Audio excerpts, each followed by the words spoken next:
Les Cagots ont longtemps été considérés comme les intouchables de France. Parqués dans des quartiers de Cagots avec la possibilité de se marier uniquement entre Cagots, ils étaient les pestiférés de la société française. Et même après leur mort, ils étaient encore et toujours marginalisés puisqu'on les enterrait dans un cimetière à part.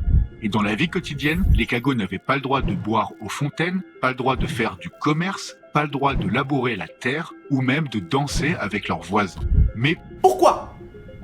à première vue, ce n'est pas une question de couleur de peau, comme cela a pu être le cas en Afrique du Sud et aux États-Unis avec l'apartheid et la ségrégation. Les Cagots sont des petits blancs qui n'ont pas de particularité physique qui permettrait de les reconnaître. On a longtemps tenté de les associer à la consanguinité ou au crétinisme avec ce genre de photos bien sélectionnées, mais dans les faits, il n'y a pas plus de consanguins chez les Cagots qu'ailleurs. Pour certains, les Cagots seraient les descendants des Wisigoths, pour d'autres des Sarrasins. Et d'autres encore voient en eux les descendants d'une armée viking qui, après une défaite, se serait réfugiée dans les Pyrénées.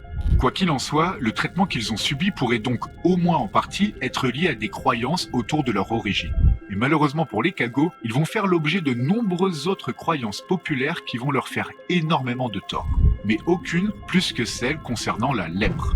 Oui, la maladie infectieuse qui provoque des lésions absolument immondes sur tout le corps.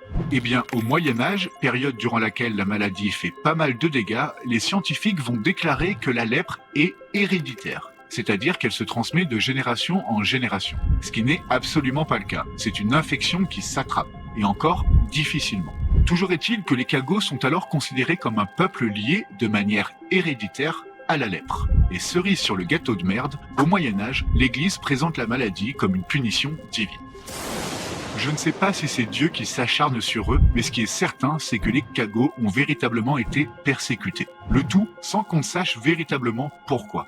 La question qu'on est en droit de se poser, c'est de savoir s'il faut vraiment une raison en fait. Ou bien si ce qu'il faut, c'est un bouc émissaire, peu importe la raison.